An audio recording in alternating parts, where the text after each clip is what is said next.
Hello everyone. In this video, I will show you how to fix the Lotus Lantern app when it is not working. First, open your phone settings and go to the app list. Find Lotus Lantern and open its permissions. Make sure Bluetooth permission is allowed and location services are turned on. These permissions are required for the app to detect and connect to your LED strip. If they are disabled, the app will not work properly. If the connection still fails, open the app and tap the menu icon on the top left side.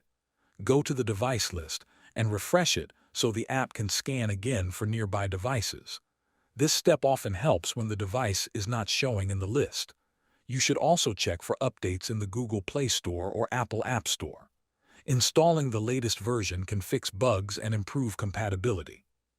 Restarting your phone can also help clear temporary issues. Also, make sure you are not trying to connect from multiple phones at the same time. If another device is already connected, close the app fully on that phone before trying again.